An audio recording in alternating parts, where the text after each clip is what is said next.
حضرت ابراہیم خلیل اللہ علیہ السلام کو جلانے کا مشورہ خود نمرود نے دیا تھا۔ بعض کہتے ہیں کہ مشیر فارس کاہنوب نامی شخص تھا۔ اس کا انجام یہ ہوا کہ اللہ تعالیٰ نے اسے زمین میں دسا دیا، اور ایک قول یہ بھی ہے کہ اس شخص کا نام ہیزن تھا۔ آگ جلانے کے لیے 1 ماہ تک تمام قسم کی لکڑیاں جمع کی گئیں۔ ایک اور روایت میں ہے کہ 1 سال تک لکڑیاں جمع کی گئیں۔ نار نمرودی 7 دنوں تک اس طرح مشتعل کی گئی کہ اس کے اوپر سے پرواز کرنے والے پرندے بھی جل جاتے۔ اس آگ کی بلندی اتنی تھی کہ اس کے شعلے اہل شام کو دکھائی دیتے تھے، اور اس کی آواز 1 دن رات کی مسافت تک سنائی دیتی تھی۔ آتش کا نمرودی کا طول و عرض 10 فرسنگ تھا، اور ایک روایت میں 4 فرسنگ، ایک روایت میں طول 80 ہاتھ اور عرض 40 ہاتھ تھا۔ جب آگ کافی طور مشتعل ہو گئی تو سب کو فکر ہوئی کہ ابراہیم علیہ السلام کو اس میں کیسے ڈالا جائے۔ اس وقت ابلیس آیا اور منجنیق بنانے کا طریقہ سکھایا۔ اس نے یہ دوزخ میں دیکھی تھی اور اس میں رکھ کر پھینکنے کا مشورہ دیا۔ بعض نے کہا کہ منجنیق بنانے کا طریقہ ہیزن نامی شخص نے سکھایا تھا، اس کو اللہ تعالیٰ نے زمین میں دسا دیا اور قیامت تک دستا ہی جائے گا۔ اس وقت ابراہیم علیہ السلام کی عمر شریف 16 سال کی تھی، بعض نے 26 سال بھی کہا ہے۔ اس وقت حضرت روح الامین بحکم الہی حریر جنت کی ایک قمیض لے کر آئے اور آپ کو پہنایا۔ آپ آتش نمرود میں 7 دن رہے، بعض نے کہا 40 دن اور بعض نے 50 دن بھی کہا ہے۔ جس وقت اللہ تعالیٰ نے آگ کو سرد ہو جانے کا حکم صادر فرمایا، اس وقت پوری دنیا کی آگ سرد ہو گئی۔ دنیا بھر میں کوئی بھی اس دن آگ سے فائدہ نہ اٹھا سکا۔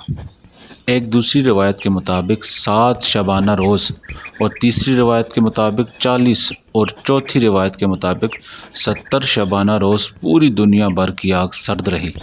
آگ تھی لیکن حرارت نہیں۔ حضرت ابراہیم علیہ السلام کی رسالت کی تصدیق سب سے پہلے حضرت لوط علیہ السلام نے کی۔ اس وقت جب کہ آپ آتش نمرود سے بسلامت تو خیریت باہر تشریف لائے، آپ نے بحکم الہی 80 برس کی عمر شریف میں اپنا ختنہ آپ فرمایا۔ ایک دوسری روایت کے مطابق 120 سال جس وقت آپ علیہ السلام کو حضرت اسحاق علیہ السلام کی ولادت کی خوشخبری دی گئی، اس وقت آپ کی عمر 120 سال کی تھی، اور حضرت سارہ رضی اللہ تعالیٰ عنہما 90 سال سے متجاوز کر چکی تھی۔ ایک دوسری روایت کے مطابق اس وقت آپ کی عمر مبارک 112 سال اور حضرت سارہ رضی اللہ تعالیٰ عنہا کی عمر 99 سال کی تھی۔ ایک اور روایت کے مطابق اس وقت آپ علیہ السلام کی عمر مبارک 99 برس تھی۔ آپ نے ذوالحجہ کی 8ویں شب کو خواب دیکھا، جس میں بیٹے کو قربانی کا حکم تھا۔ دن بھر غور و فکر کیا کہ یہ اللہ کی طرف سے یا فقط میرا خیال ہے۔ یہ پورا دن فکر و تدبر میں گزرا۔ 9ویں شب کو پھر یہی خواب دیکھا تو پہچانا کہ یہ اللہ ہی کی طرف سے ہے۔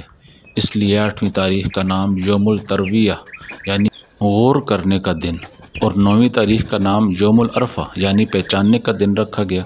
پھر 10ویں شب کو آپ نے وہی خواب ملاحظہ فرما اور صبح کو قربانی پیش کی، اس لیے اس دن کا نام یوم النحر رکھا گیا۔ اس متعلق مفسرین کرام کے کئی اقوال ہیں۔ حضرت ابراہیم علیہ السلام نے موت کے بعد زندہ ہونے کے منظر کو ملاحظہ کرنے کے لیے جن پرندوں کو ذبح کیا، ان کے بارے میں مختلف روایات ہیں۔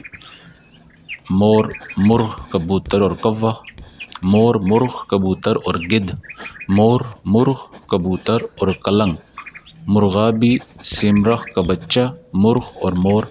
آپ نے بحکم الہی ان پرندوں کو ذبح فرمایا، ان کے پر اکھاڑے اور کیما کر کے ان کے اعضاء باہم غلط ملت کر دیے، اس مجموعے کے حصے کر کے 4 یا 7 پہاڑوں پر رکھ دیے اور سب کے سر اپنے پاس محفوظ رکھ لیے۔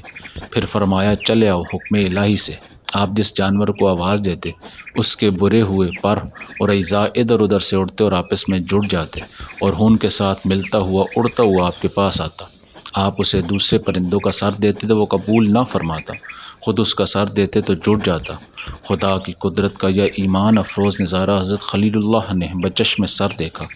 آپ علیہ السلام کی اصل زبان سریانی تھی، مگر جس وقت آپ با ارادہ ہجرت شہر سے نکل چلے تو نمرود مردود کو اس کی خبر ملی اس نے آپ علیہ السلام کو گرفتار کرنے کے لیے جاسوس بھیجا۔ نمرود کا جاسوس آپ کے پاس اس وقت پہنچا کہ آپ دریا عبور کر رہے تھے۔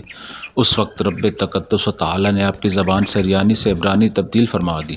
اس جاسوس نے آپ علیہ السلام سے کلام کیا مگر وہ آپ کو پہچان نہ سکا۔